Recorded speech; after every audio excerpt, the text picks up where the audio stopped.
جب کسی کا انتقال ہو جاتا ہے تو اس کی سنتیں کیا ہیں؟ انتقال کے وقت کی سنتیں بیان کی گئیں. اس ہفتے اب اس کے غسل کا طریقہ بیان کر دیا جا رہا ہے. جب انتقال ہو جائے تو اب اس کے کفن دفن میں جلدی کرنے کا حکم ہے. جلدی کا یہ مطلب نہیں ہے کہ اتنی جلدی کر دو کہ سنت کے مطابق اعمال بنا انجام دیے جائیں، یہ مفہوم تو بالکل نہیں ہے. لیکن اتنی دیر کرنے کا حکم بھی نہیں ہے جتنی دیر ہمارے یہاں بعض مرتبہ کر دی جاتی ہے. سب کچھ تیار ہے مگر کسی کے انتظار میں گھنٹوں گھنٹوں اس میں تاخیر کی جاتی ہے. یہ گناہ کا ذریعہ ہے، اس سے بچنا چاہیے. غسل کیسے دیا جائے گا یہ اہم مسئلہ ہے، اور یہ میت کا حق ہے کہ میت کے گھر والے اس کو غسل دیں. یہ میت کا حق ہے.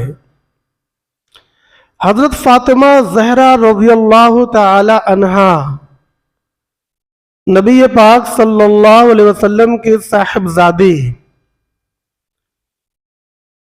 جب انتقال فرمانے لگی تو انہوں نے وصیت کیا تھا کہ مجھے حضرت ابو بکر صدیق رضی اللہ تعالی عنہ کی بیگم حضرت اسما بنت عمیس رضی اللہ تعالی عنہ غسل دیں گے.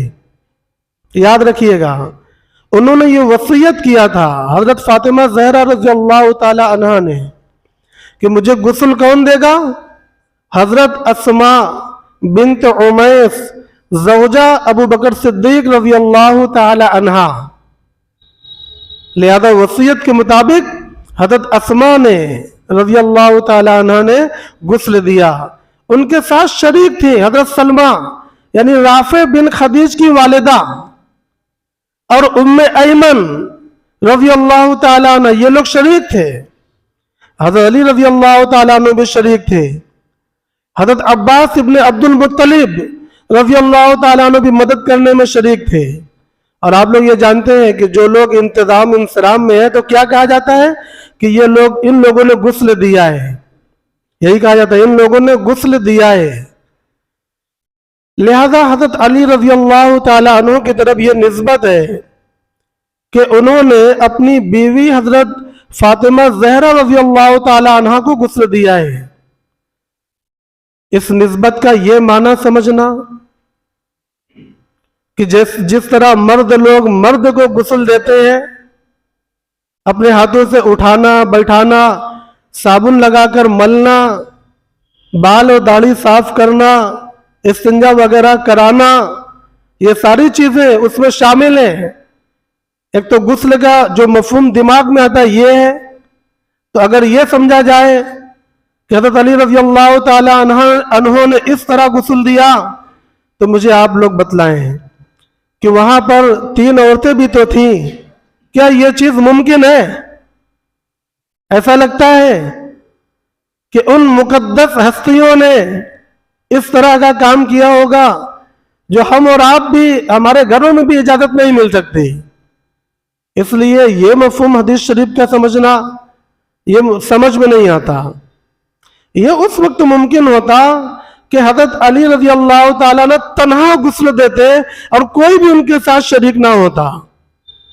اگر یہ چیز ثابت ہو جاتی تو ہم یہ کہتے، اگر یہ چیز ثابت ہو جاتی تب ہم یہ کہتے کہ حضرت فاطمہ رضی اللہ تعالی عنہا کو حضرت علی رضی اللہ تعالی عنہ نے جو غسل دیا یہ ان دونوں کا مخصوص مسئلہ ہے.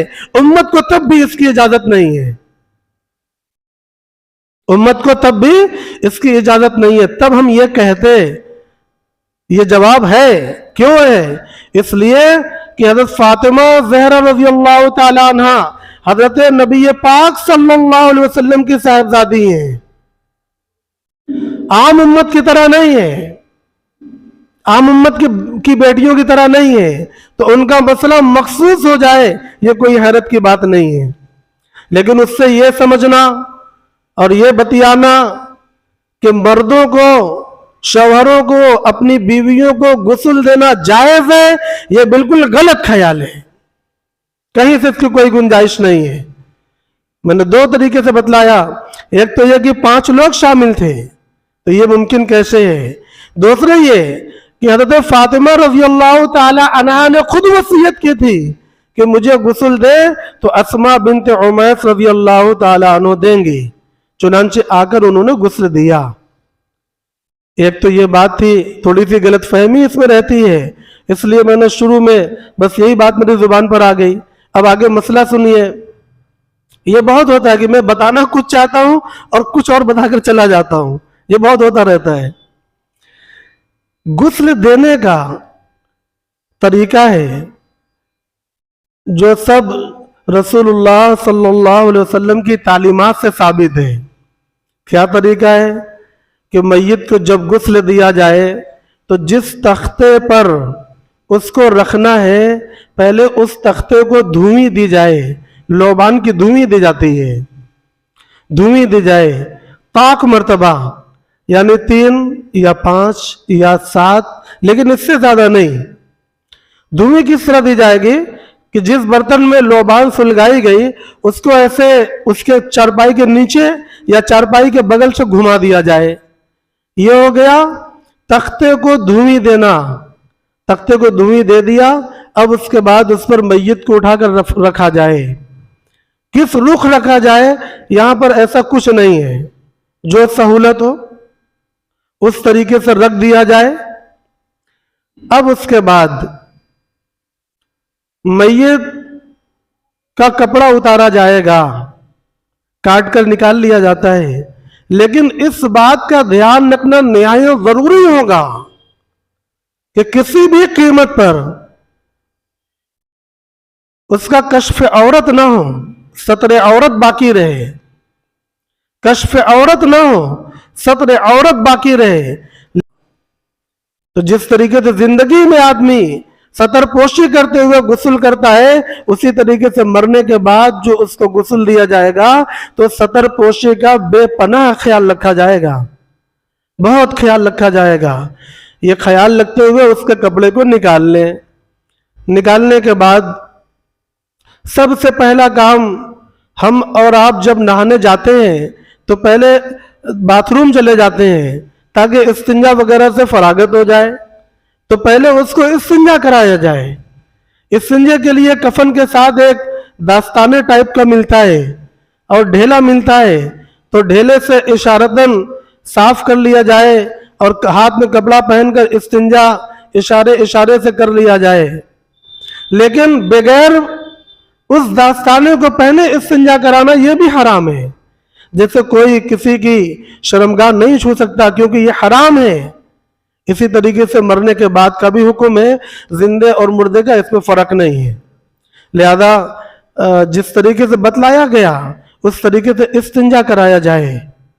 इस्तिंजा जब करा लिया ढेले से, जरूरत पड़े पानी से इस्तिंजा करा लिया, अब उसके बाद उसको वजू कराया जाए। वजू में कुल्ली कराना, नाक में पानी डालना, ये मुर्दों के साथ मुमकिन नहीं है। लिहाजा उसका दूसरा रास्ता इख्तियार किया जाए, यानी किसी रूई में हल्का सा भिगाकर उसके होठों को साफ कर लिया जाए, होठों को साफ कर लिया जाए, नाक के नथुने को साफ कर लिया जाए। बस ये उसका कुल्ली करना और नाक में पानी डालने वाला अमल हो गया। उसके कानों को साफ कर लिया जाए और उसके बाद इसमें रुई लगाकर नाक में और मुंह में, कान में रुई लगाकर जिस तरीके से चेहरा धुलाया जाता है उस तरीके से चेहरा धुलाया जाए। फिर हाथ धुलाया जाए, फिर सर का मसा किया जाए, फिर दोनों पैर धुलाए जाएं। जिस तरीके से वजू का अमल किया जाता है पूरा अमल सुन्नत के मुताबिक अंजाम दे दिया जाए 3-3 मरतबा, ताकि मसनून तरीके पर उसका वजू हो जाए। और उसका वजू हो गया, वजू हो गया। अब उसके बाद पूरे बदन पर पानी बहा दिया जाए। वो पानी कौन होता है? पानी गर्म किया हुआ और उसमें बैरी की पत्ती या उष्णान की घास वगैरह डालकर गर्म किया गया रहता है। जी कुछ कहना है?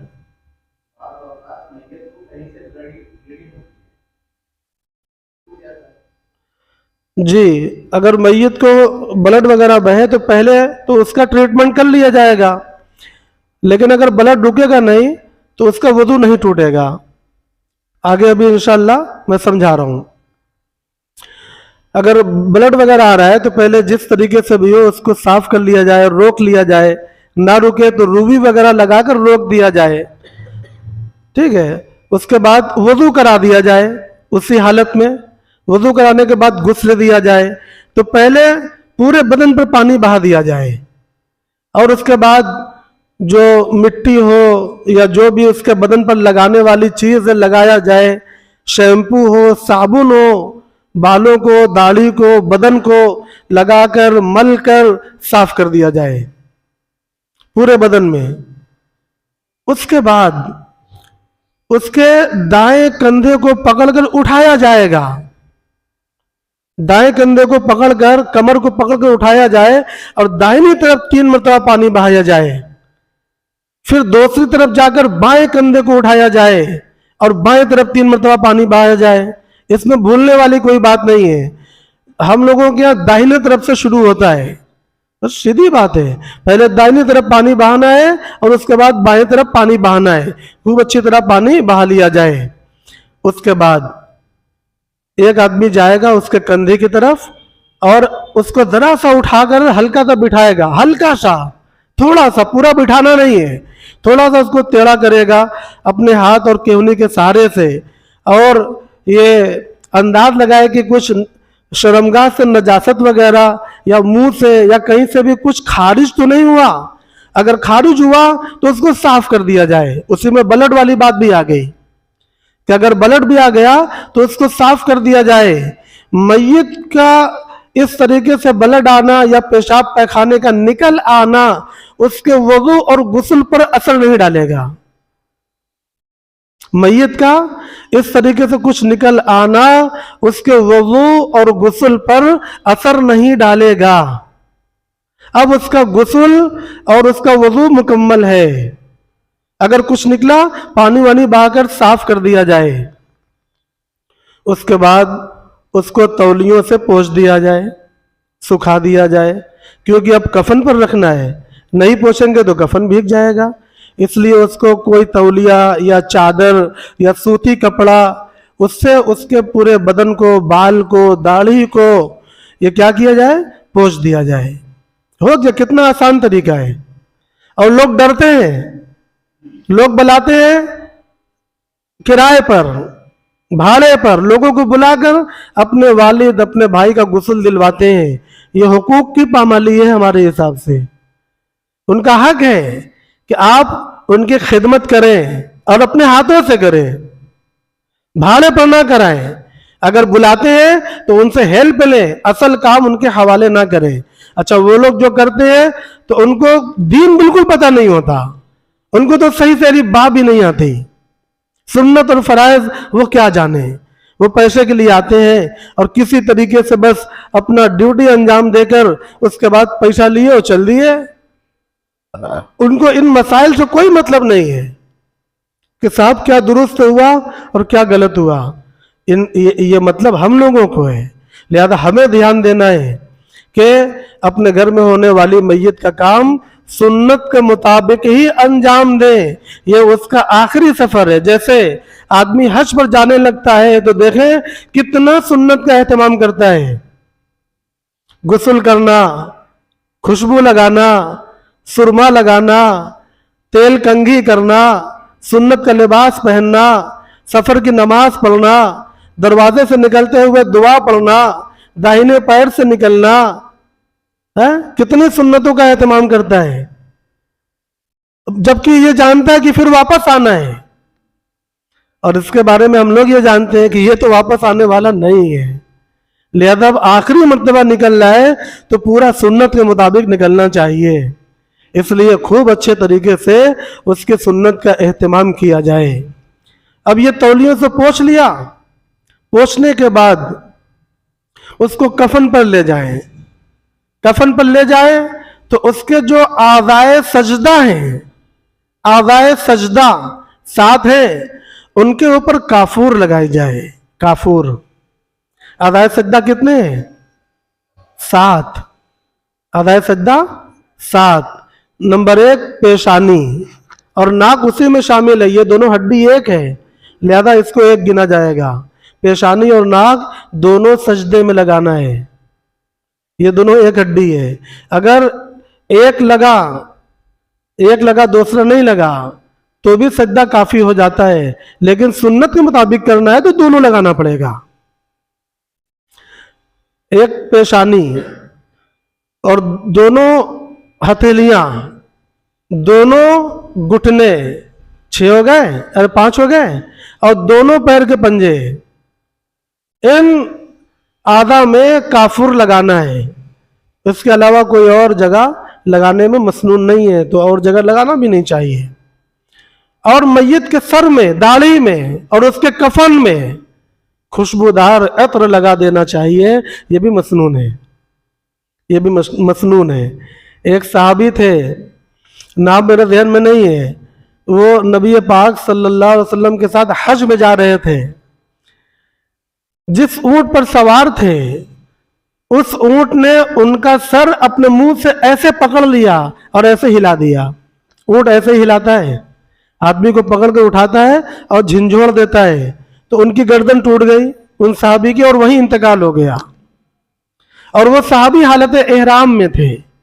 नबी पाक सल्लल्लाहु अलैहि वसल्लम ने इरशाद फरमाया कि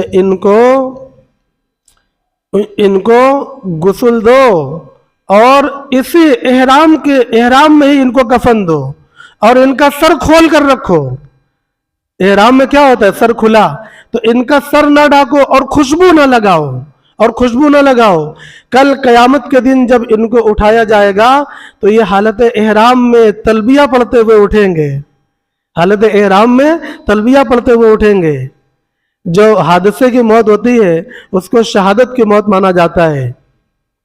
तो वो जो मसला नबी पाक सल्लल्लाहु अलैहि वसल्लम ने उस सहाबी के बारे में बतलाया वो उन सहाबी के साथ है। अगर आज भी कोई इस तरीके से इंतकाल कर जाए तो उसके साथ भी होगा। लेकिन आम मसला जो मैं बतला रहा हूँ वो यही है कि खुशबू लगाया जाए, उसके बाद उसको कफन पहनाई जाए। मर्दों के लिए कफन के 3 कपड़े, औरतों के लिए कफन के 5 कपड़े मसनून है, ये मसनून है। लेकिन इससे ज्यादा ना हो, लेकिन कम हो सकते हैं। आप जानते हैं कि जो सहाबा में शहजादे की हैसियत जिनकी थी, बचपन के रईस ज़ादे थे जो, और बड़े नाज़ो नेमत में पले थे, जिनके लिबास लाखों के उस वक्त में होते थे, जब वो इस्लाम लाए और शहादत पाई तो उनको ऐसा कफन मिला कि सर ढांका जाता था तो पैर खुलता था और पैर ढांका जाता था तो सर खुलता था। मुसअब बिन उमैर रज़ियल्लाहु ताला अन्हु, मुसअब बिन उमैर रज़ियल्लाहु ताला अन्हु एक सहाबी थे, रोजे से थे। इफ्तारी के वक्त कुछ इफ्तारी उनके पास आई। अब्दुर्रहमान इब्न औफ रज़ियल्लाहु ताला अन्हु रोजे से थे। एक दिन उनके पास इफ्तारी आई तो कहने लगे कि मुझसे बेहतर मुसअब बिन उमैर थे। जब उनका सर ढाका जाता था तो पैर खुलता था और जब पैर ढाका जाता था तो सर खुलता था। फिर फरमाने लगे कि मुझसे बेहतर हमजा भी थे, मुझसे बेहतर हमजा भी थे। शायद आगे कुछ उन्होंने बयान किया, मुझे याद नहीं है। अब फिर कहने लगे कि हम लोगों को अब दुनिया दे दी गई है। एक खाली सिर्फ उनके हाथ में खाना था, एक टाइम का खाना था, और कह रहे थे अब हम लोगों को दुनिया दे दी गई है। और ऐसा लगता है कि जो नेकियां हम लोग करते हैं अल्लाह ताला उसका बदला दुनिया ही में हमको दे रहा है। दुनिया ही में ये नहीं चाहिए, ईमान वाला ये नहीं चाहता। ईमान वाला क्या चाहता है कि दुनिया में हमें कोई बदला मिले ना मिले, हम जो नेकियां करें उसका बदला आखिरत में हमको मिल जाए। वो साहबी ये बतलाना चाहते थे। लिहाजा कोई ये ना सोचा करे कि हम नमाज पढ़ते हैं तो दौलत क्यों नहीं आती, हम इतने मुत्तकी परहेजगार हैं तो साहब इतना परेशान क्यों रहते हैं। ये दौलत और ये आशाई से ये अगर अल्लाह हसनात के बदले में देंगे तो क़यामत में क्या मिलेगा। हसनात का बदला क़यामत में लेना चाहिए। खैर ज़िम्नन एक तज़किरा आ गया, याद आ गई बात। मैं ये कह रहा था कि मर्दों के लिए 3 कफन और औरतों के लिए 5 कफन। हो गया वक्त पूरा। हाँ? इंशाअल्लाह कफन के जो मसनून कपड़े हैं वो फिर आगे इंशाअल्लाह बयान किए जाएंगे। बस इतनी बात अर्ज करना है कि बच्चों की, बड़ों की, औरतों की तालीमात पर खुदा के वास्ते खूब ध्यान दिया जाए, इदारे कायम किए जाएं, इदारों की इस्लाह की जाए और अपनी ज़िंदगी में सुन्नत को लाकर इस्लाह किया जाए, कुरान की तालीमात को लाकर अकायद की इस्लाह किया जाए और आखिरत के हर काम अल्लाह के वास्ते हो, दुनिया के वास्ते कुछ भी ना हो, इस तरीके से ज़िंदगी गुजारी जाए तो इंशाअल्लाह कामयाब हो जाएंगे। मकतब में दाखिला भी शुरू है। अब हज़रात जो लोग मकतब में दाखिला कराना चाहते हैं तो मकतब के ज़िम्मेदारों से मिले। वाक़िर दावाना अल्हम्दुलिल्लाहि रब्बिल आलमीन।